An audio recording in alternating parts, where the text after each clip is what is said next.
Hari Om.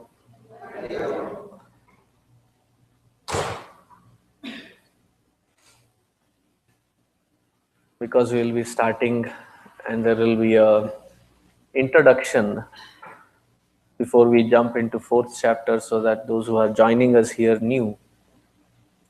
So a couple of things that I had informed last week, and one was that keep your cell phones muted, and the second one was, what was the second one? Bring Bhagavad Gita book. Your own copy. I was with a lot of hope looking at that direction, thinking I'll get my first $50 of this academic year.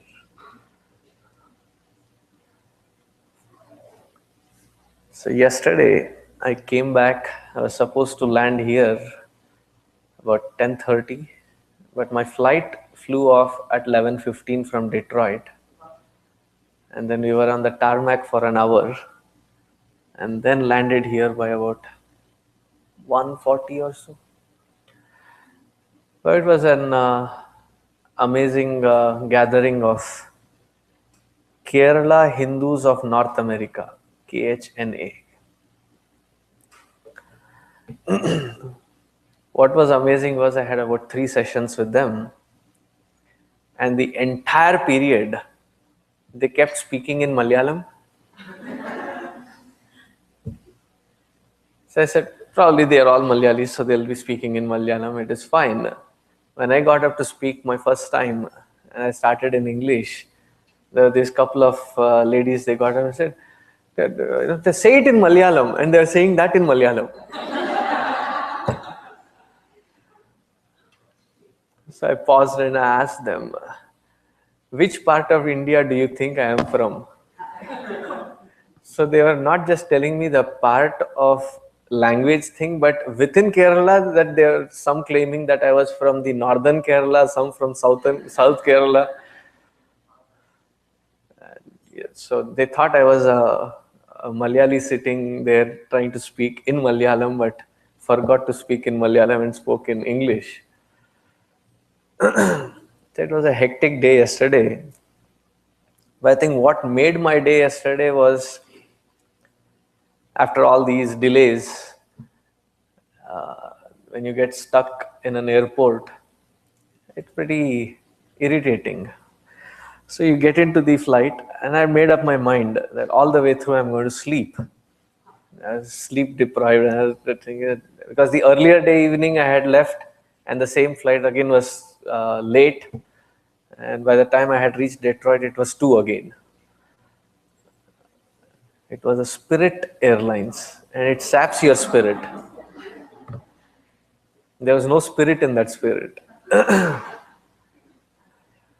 So while I was coming, I had prepared myself, made sure that everybody in that aisle was in their seats, and I closed my eyes, and this gentleman next to me in his mid-30s, he taps me awake, and usually I have my headphones on with some. So he extended his hand and he introduced himself. I said, man, somebody is sleeping, you wake them up to introduce yourself. So I removed my headphones and I also introduced myself. And by practice I say Swami Sarveshananda, then I realized it was a Caucasian. So I said, I'm Swami. Sahu, he said. I said, that is my name, Swami. Then he said, you look like a man of religion. I said, orange clothes, obviously clear.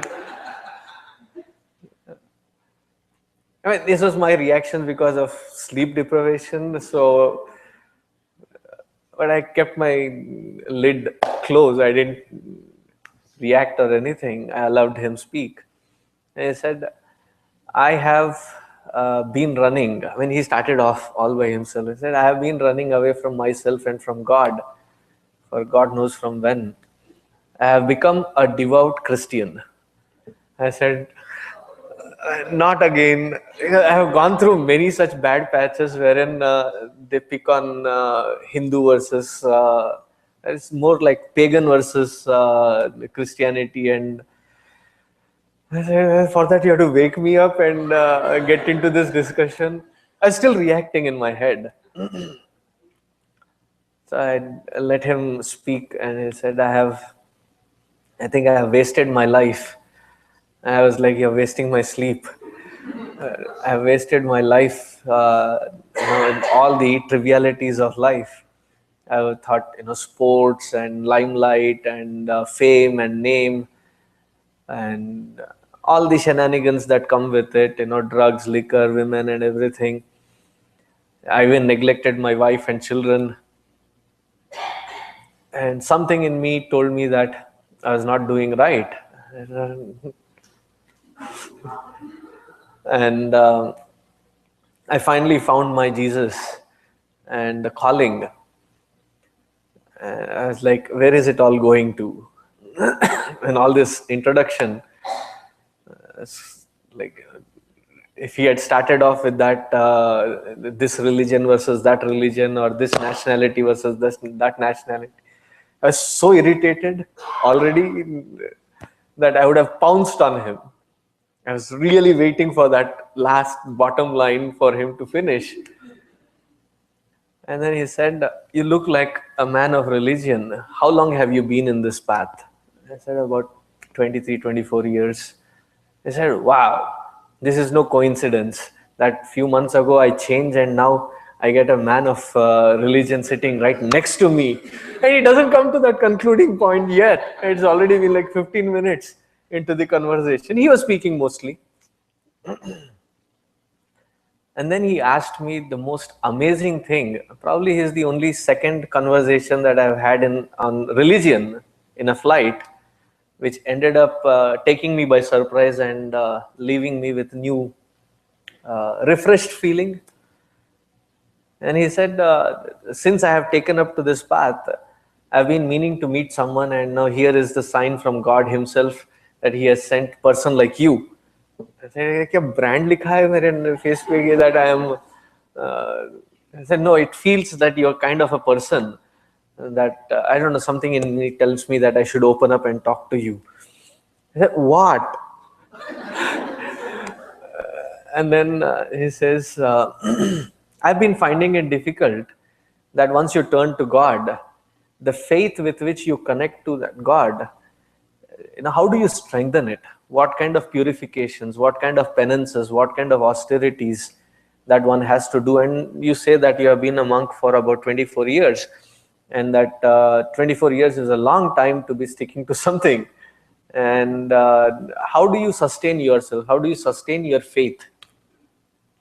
And my jaw dropped. I said, for the first time I'm listening.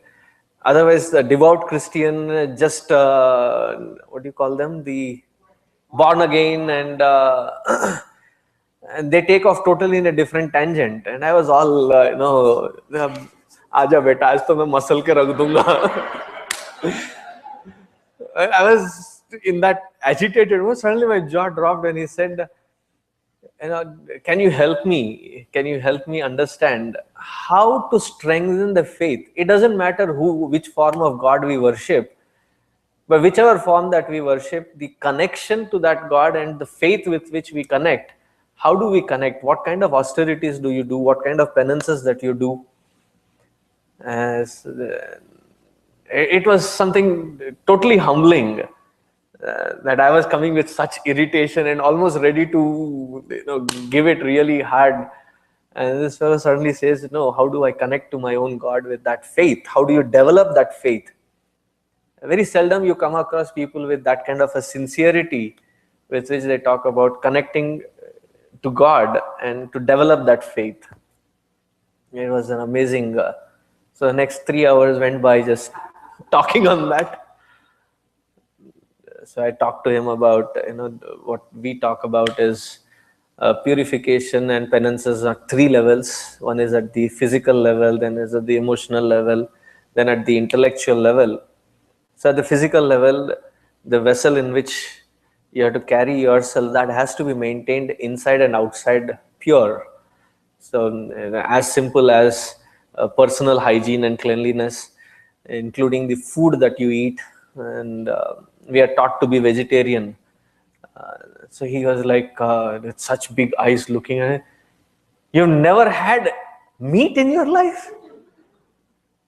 How did you survive? Like, it's impossible. How can you even live? I said, even I thought, when he said that, he thought that living on, what do you call it, Lent? Yeah, that about 40 days, I think. So I said, I just observed that. And first time I did anything for God, and I observed this penance wherein, both for finding that connection as well as to purify myself, I've become a vegan. And I sort of kind of like it. Earlier, I would be distasteful towards anything to do with this grass eaters. When he called himself a grass eater there. But I would eat nothing other than beef. I must have devoured tons of beef in my life. But this is the first time I had changed, and I felt so refreshing, so pure from inside, so light from inside, energetic, that then I said, yeah, I also, being a vegetarian, and I said, I have also gotten into the juicing. So I said, this is no coincidence. God has sent you in my life in this way only for this reason. Go on. And he was like, with this paper, pen, notes, like, tell me your different recipes for juicing.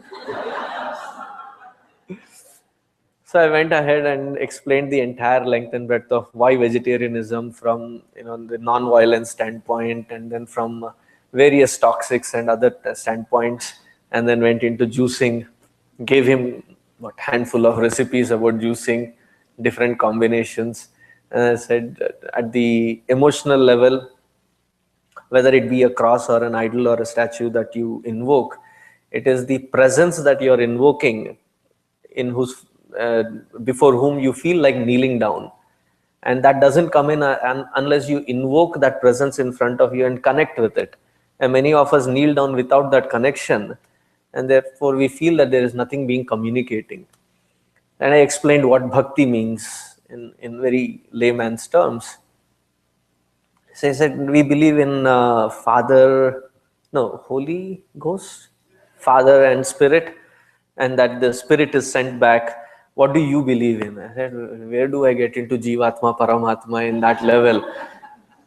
And it was like middle of the night. So I said, we don't believe in a spirit, but we believe in the universality of that spirit. No, don't rub it in the wrong direction. 3 flights and I had it with that airlines. Even for a glass of water, it is $3. Holy cow. What, from next time they'll have a key and a lock system on the toilets and they say $5? I wouldn't be surprised. But anyways, so I said the universality of the spirit, and then explained at the emotional level how you connect to that Lord, that you empty yourself, the individuality, the individualism, and it is that Lord fills in. I said, oh, this, and then I went into the concept of intellectual and conscious living. I said, I have read tons of books on all these different topics that you're talking. You're telling me that this is not from those books and it is from Hindu scriptures? I said, and then he looks at me and said, have you read all these things in your Hindu scriptures? I said, yes, I have gone through these Hindu scriptures. You mean they're all printed in one book kind of thing? That it is there in your Hindu books? I said, our scriptures are very ancient, and these are mentioned in our scriptures. How ancient? So I said, the oldest manuscript I have held in my own hands is about 11,000 years old. His jaw again dropped. 11,000 years old? I said, these concepts were given in those manuscripts, and if they had to be in that manuscript, then it must have been a common thing that has practiced even before that. So the religion that I'm talking about is very ancient. That it is 11,000 years is only the manuscript that I'm talking about. That must be way before Jesus Christ. And then I spoke about conscious living again, and he said, I feel like there is a lot of connection happening here. Would you mind if I come and sit in your congregation? You say you speak about these things. So he took down the address, phone numbers and everything. That was my satsang at 30,000 feet.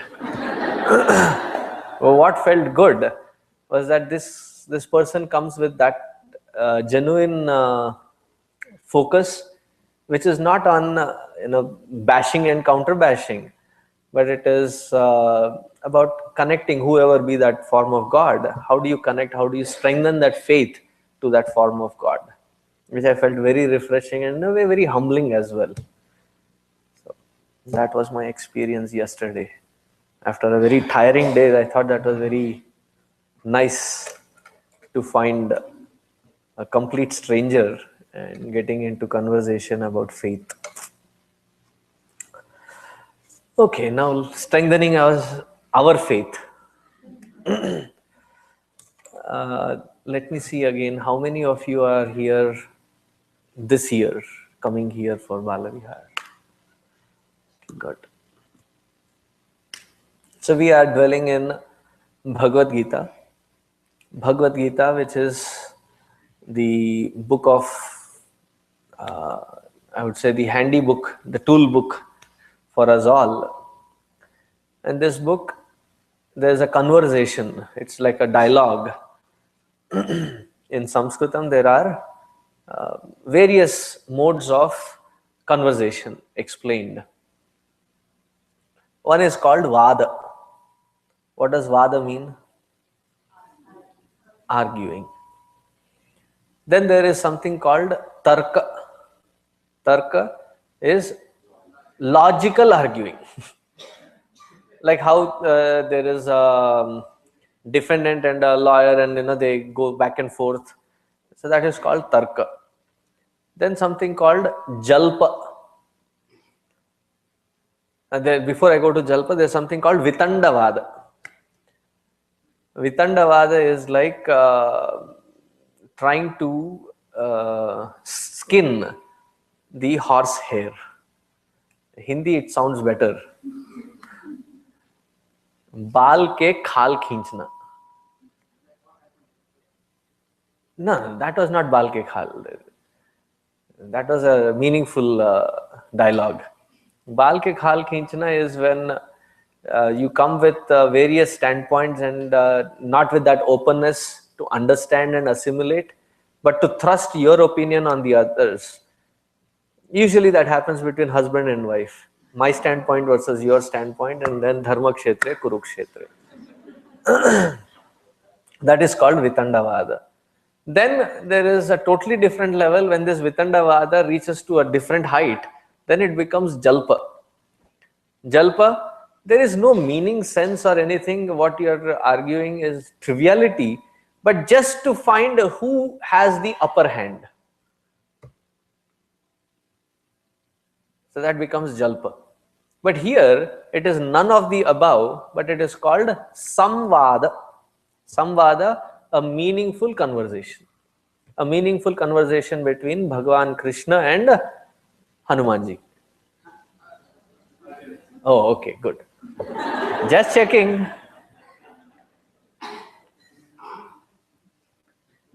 हाँ जी, नहीं बोल सकते हैं.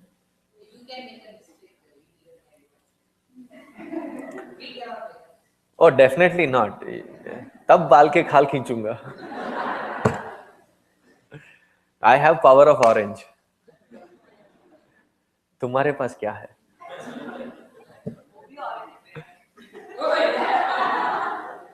आधा से काम नहीं चलता. It has to be full. So Lord Krishna gives this message to Arjuna. Good. And This happens on the battlefield, a very unusual environment for such dialogue to be exchanged. You find usually the message of scriptures being delivered by a set of guru or a teacher to the student in some kind of an isolation of a cave or a forest or on the shores of on the banks of a river. But this is something unusual that it is given right on the battlefield as the battle was about to begin. Now, some people who question is, how much time would it have taken for this entire Bhagavad Gita as a conversation? Now, if you had to exchange 700 sentences, how much time would it take? 700 sentences to be exchanged, how much time would it take? Give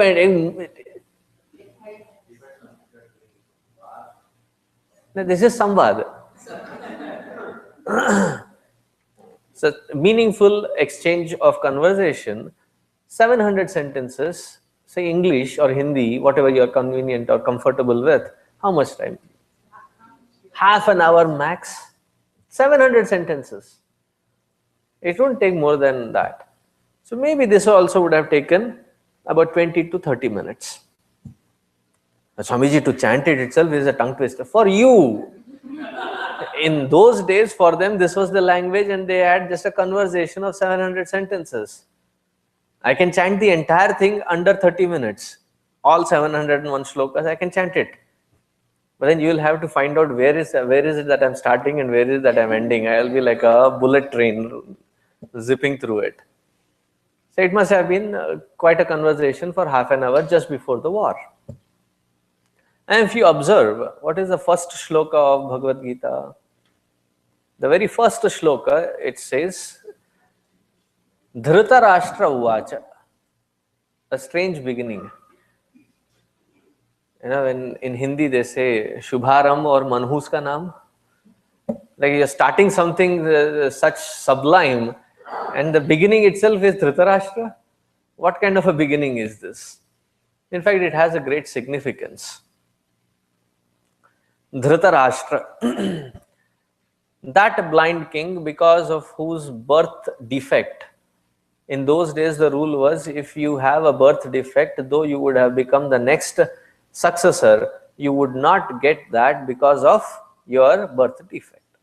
And he was born blind. So he always had a bitterness in his heart that this was supposed to be his kingdom, his rule, but because of his defect, his children were not getting the benefit of it. And somewhere down the lane, Pandu does a mistake and he dies, and it was given to him. What do you call those, when people sign, power of attorney. So he was given that power of attorney to give this kingdom back to Yudhishthira when he comes of age. And that was the understanding. But instead, in and through all these years, he kept nourishing his 100 children with the thought that this was supposed to be mine, I did not acquire this, but you should not be cut short of this. Make sure one way or the other, you gain this kingdom. And Vinashakale Viparita Buddhi. So there was one by one, the people that started accumulating around were people like Shakuni, then there was Karna and all these people. And though he could have taken a good consultation from Bhishma, Kripacharya and Dronacharya, he sidelined them and got in these crooked people around, who always were S-men. So this Dhritarashtra, though blind, was a very keen observer, very good thinker, though a very crooked one. He was as straightforward as a jalebi. That crooked he was, ekdam twisted. He saw that on the battlefield that his children were going to engage in, though they had amassed huge amounts of quantity of army, but it lacked quality in it. And lack of this quality brought in a very difficult situation, that the only person between their inevitable death, Kaurava's death, and their survival was only Bhishma. Though the Pandava army was small, it had a lot of efficient people. And in those days, the highest ranking on the armed forces was called a Maharathi. And Kaurava army had about 11 or 12 of them, whereas the Pandava army had hundreds of them. They had in three figures. And he scanned through all those 100 of them. The only person who could become a vulnerability for Kauravas, who could challenge Bhishma or maybe even defeat him, was Arjuna. So he created this scheme of things. He created a scheme of things wherein he brought in Sanjaya. Like, tomorrow is the battle. Today, he called Sanjaya today evening and he said, this is the exact verbatim words that you have to deliver only to Pandavas. Make sure that that crooked fellow Krishna is not there. Who called him crooked? Dhritarashtra. Make sure that Krishna is not there. So after the sun sets, all of them will go back to their own camps in the battlefield. Make sure you address only the Pandavas. Krishna had retired. As Krishna was retiring, he saw that there was the Dhritarashtra's chariot, and he recognized it immediately. There are flags on every chariot announcing whose chariot it is. And he recognized Dhritarashtra, and he saw that it was not Dhritarashtra in the chariot, it was Sanjaya. There's something very fishy happening here. He immediately jumped onto his chariot, ran into the Pandava camp, and he had already seen the Pandavas sitting, Yudhishthira sitting in the middle, two brothers on this side, two brothers on that side, and Sanjaya and enter the dragon. Krishna enters in, and he sees the kind of body language of Sanjaya, that he was not approving the presence of Krishna there. So reading it immediately, he said, before Sanjaya could react, he talks to Yudhishthira and he says, I think me being here is not an objection for you, Yudhishthira, is it? And Yudhishthira immediately gets up from his throne and brings Bhagavan Krishna, places him on his throne and sits at his feet. Now what can Sanjaya do? He tried avoiding it, now he forced himself in, what can he do? So he opened up the seal and then started reading it out. And Arjuna, he repeats these exact words of what Dhritarashtra sent through Sanjaya in the first chapter of Bhagavad Gita. So if he were in today's world, he would have become a good software engineer. Google it up and you get the code and then tweak it here and there and cut and paste it. Don't take it personally. He had a great skill of copy and paste. I know he is reacting there.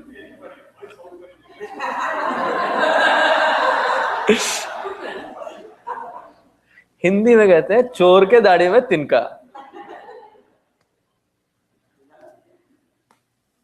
I can tell you in multiple languages the same thing.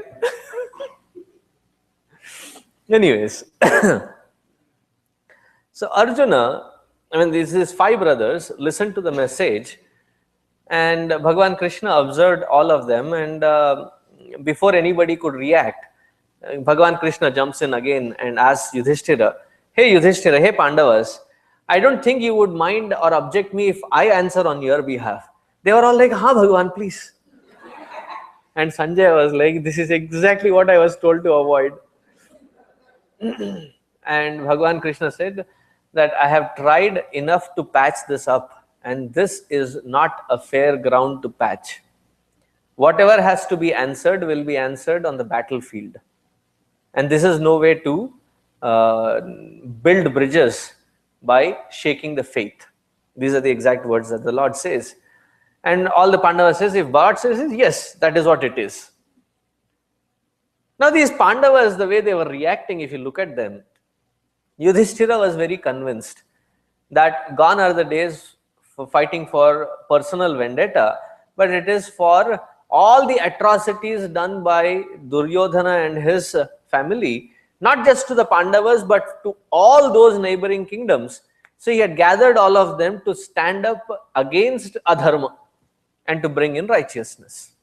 That was his conviction. On the other hand, Bhima was for pure vendetta and seeking revenge. He said, whether it be Papa Punya, I don't care. I am getting into this battlefield. I am not going to withdraw from it because I have to kill that Dusyasana. Remember his vow? A very graphic description.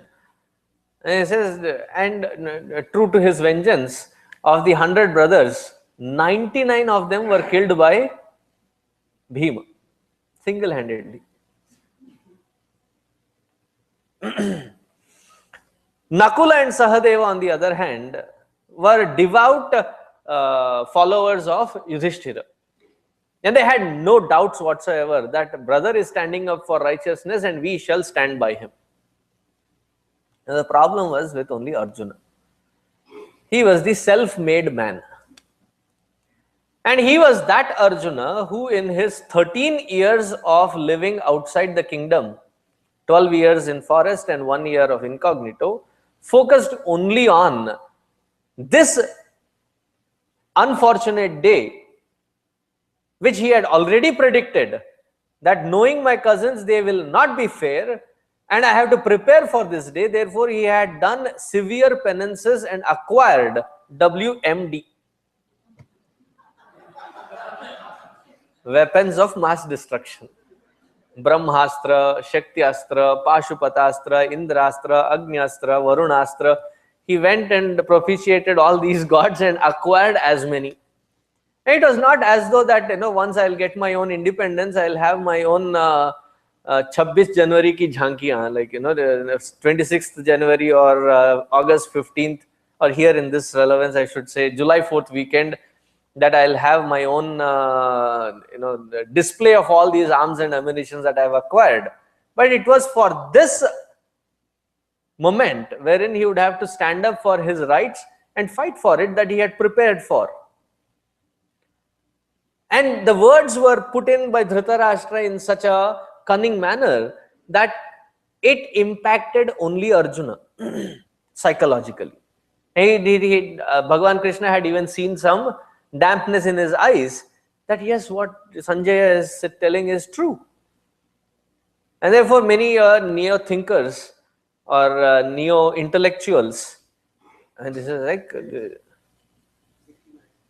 no, neo-intellectuals. सुनने के लिए भी अच्छा होना चाहिए ना कि पता भी नहीं चले कि गाली दे रहे हो. Who do I call neo-intellectuals? They think, but they're only blabbering. Lot of fluff and no stuff. And they read through first chapter of Bhagavad Gita and without looking at the relevance of the intersection of Mahabharata as to when it was happening, they jump to the conclusion that poor fellow Arjuna was actually a very pious one. He did not want to fight, he did not want to kill. It was this wretched fellow Krishna. He was the one who instigated him to fight and kill all these people. And that is what you worship as your God? Despicable you. Neo-intellectuals. Now the reference here is that he was confused of his own responsibility. And what was the responsibility as a Kshatriya? To defend dharma, defend your nation, defend the people in that kingdom. Now you are enlisting yourself into the army. Whatever be the political standpoints, does anybody care your personal standpoint? No. Once you are enlisted yourself and you are deployed in Iran, Iraq, wherever it is. Oh, no Iran, not yet. Iraq or Afghanistan, wherever it is, it was tongue of a slip. Iran, I got included. Pun intended. Pun intended. So you're deployed there and you get in and you feel that it is not right and you are MIA. Not the singer from Sri Lanka. What does MIA mean? Missing in action. What happens to that person even found? You will be court-martialed and be given severe punishment for not fulfilling your promise of fulfilling your own responsibility. And it was that very intersection that Arjuna was in, that if he did not want to participate in the war, he had that time frame wherein he could have withdrawn himself. There were enough in the Mahabharata times who had announced that they thought it was not going to be right for them to participate, and they dropped their weapons and they withdrew from the participation. One famous one is Balarama. Balarama refused to be a part of either of the sides. Vidura, he also refused to be a part of this. There are lots of people that can be named who did not want to be a part of this war. And they were respected. They said, okay, you have made a choice, stick to it. Arjuna, on the other hand, made a choice to be a part of this war, and he was already enlisted, he was already deployed. Where was he? For God's sake, on the battlefield. Having gone there, and he is like Sachin Tendulkar of cricket, the ace archman of the entire time frame, that particular time frame. And he was the ideal for many. At that time when they quit, let's take an ideal condition. Sachin Tendulkar in Pakistan. And it is the finals of World Cup. Is the situation good enough? And Shoaib Akhtar on the other side, Rawalpindi Express, the fastest one. At least that's what he claims. So he comes there and looking at him run, he says, oh, hold on. Why? I think I'm scared. I want to go back to Bombay. Hanji? No. Find some good character, Baba. पहले spirit बोला, अब ये बोल रहे, क्या है ये? उसको मुंह से तो आवाज भी नहीं निकलती है शरद पवार के.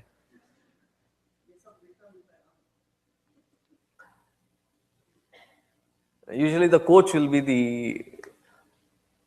So at that time, when the entire nation is pinning your hopes and you are representing something higher, more than yourself, more than your own personal 99 out statuses, whoever you are facing, it doesn't matter. You have to go there and fulfill.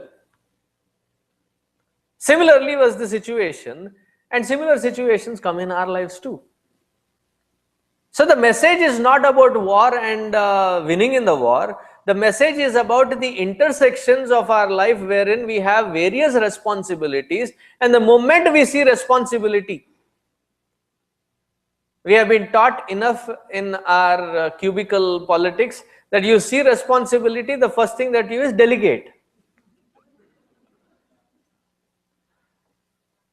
Then you are a good manager. Because the moment you see responsibility in any language, it is often substituted with a synonym, which means it is a burden. Responsibilities are seen as burden. Kam ka boj. It's a burden. And therefore, I want to avoid, I want to run away, I want to keep postponing it as long as possible, or dump it on somebody's head. And if it doesn't get executed in the middle of a thick, overwhelming situation, this fellow had a big smile on his face. Do you know why? No, because he knew who he had to sacrifice on that altar.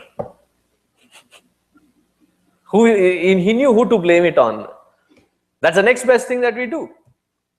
That I did not fulfill my responsibility because she, he, they This environment, it did not allow me to do it, therefore I am not.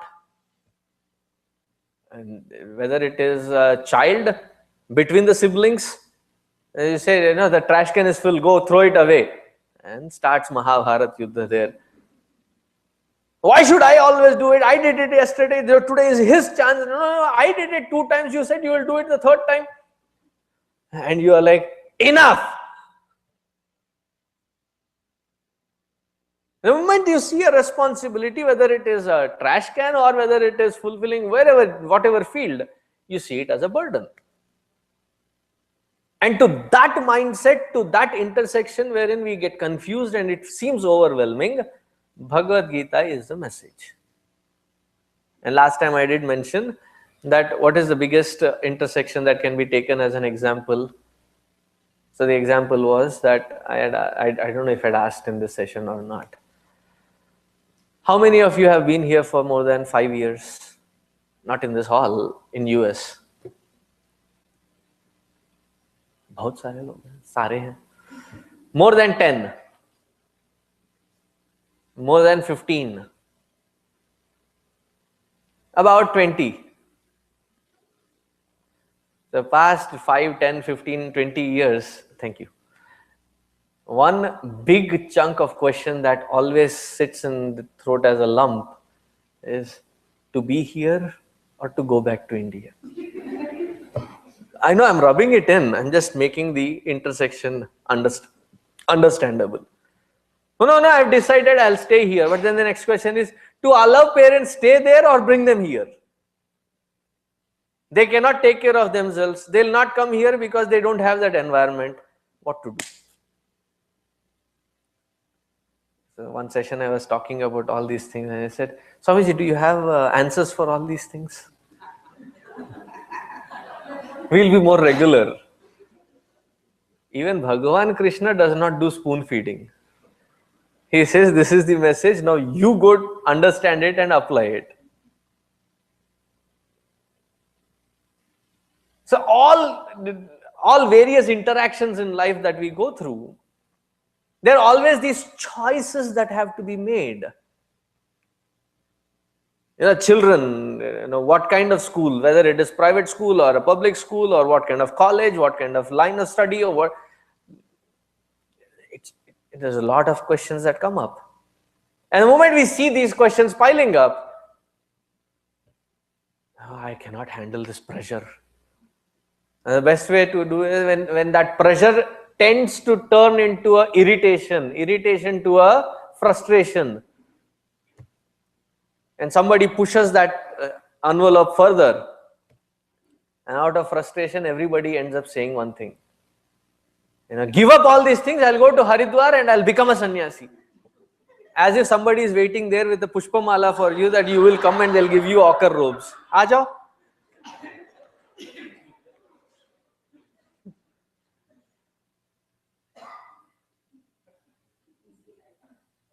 Oh, madam.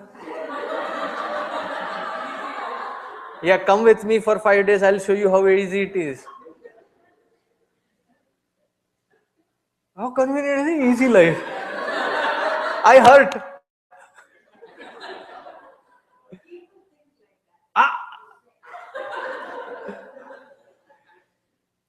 And then other references say, we are talking about normal people, Swamiji. Okay, I'm abnormal, eh? We are not abnormal. Who, me? Delegated. The rest of them say so. Even Arjuna is that dramatic. That if he were born in this Kali Yuga, he would have become a very good Bollywood scriptwriter. I'm not kidding. There is a shloka that comes, he says, Guru nahatva hi mahanubhavan shreyo bhoktum bhakshamapi haloke. Instead of killing my gurus, I prefer going the path of monkhood, that I prefer eating begging alms, bhakshamapiha, bhiksha, food. And then he takes one notch higher and he says, even if we win, How do you expect me to enjoy the luxuries and eat and enjoy these glory, which is mixed with the blood of my gurus and my loved ones? Now take a minute, pause, and reword it in Hindi. अपने गुरुओं और स्वजनों के खून से लथपथ इस खाना को मैं कैसे खाऊं कृष्ण? हाय हाय हाय हाय हाय, what a dialogue. It is Krishna handling him, therefore he smiles at him and then says, talks to him. If I and you were there, you would have smacked him and said, chal kaam kar. You would have smacked him right there and said, get back to your work.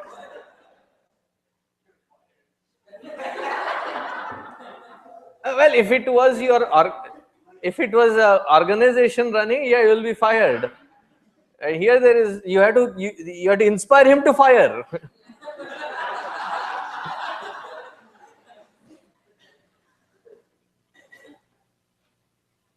So he gets through his melodrama. But one thing to observe, that whenever somebody is crying, it is called the sign of weakness or sign of sickness, illness.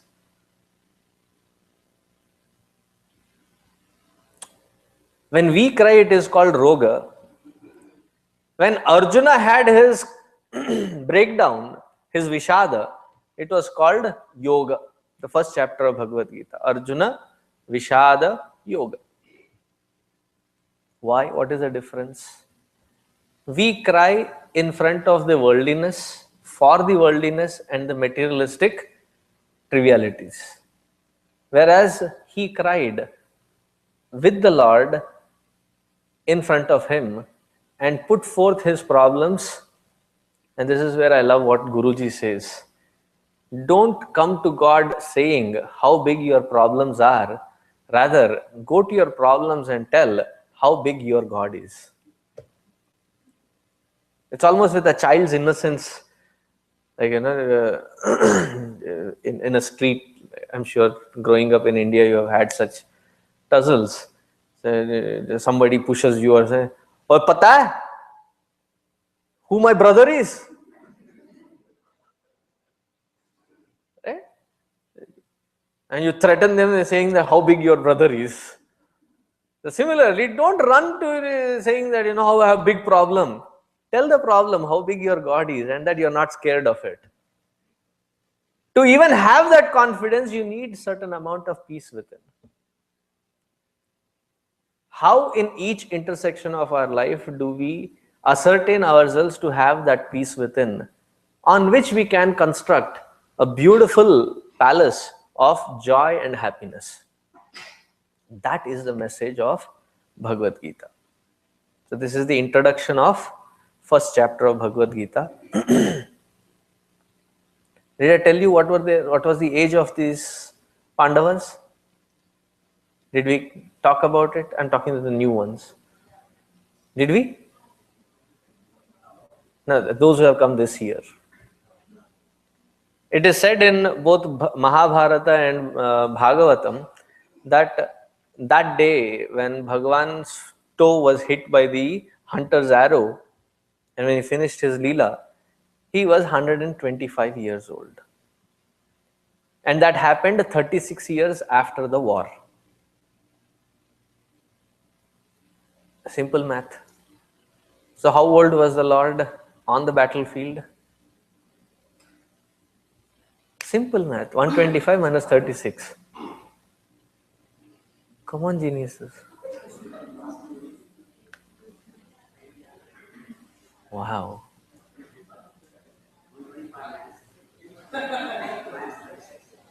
Hey Ram. Oh यार, calculator app निकालो.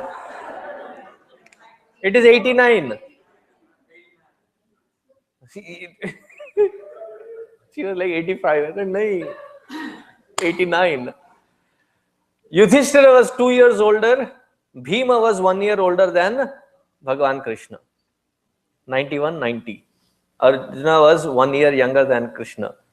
88. Nakula Sahadeva were 1 year younger than Arjuna. They were in their prime time. I knew you would laugh because we are looking at the 80 years of what we see as 80-year-old today. But the life expectancy in those days was an average of 120 to 140. And from that perspective, 80 is still young.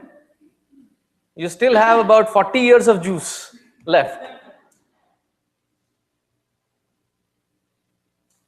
And today's life expectancy is what, 75, 80? It depends on from which continent you come from. And in that 88 years, that Arjuna who stood like a rock in every overwhelming situation, this was one situation that he completely collapsed. To such a collapsed mindset, the reconstruction process is called Bhagavad Gita. What we have the word in today's meltdown. To such meltdown situations, a reconstruction, so meltdown I should say freeze, so to freeze it up and to reconstruct it is the message given in Bhagavad Gita. So definitely something which is applicable in our day-to-day lives.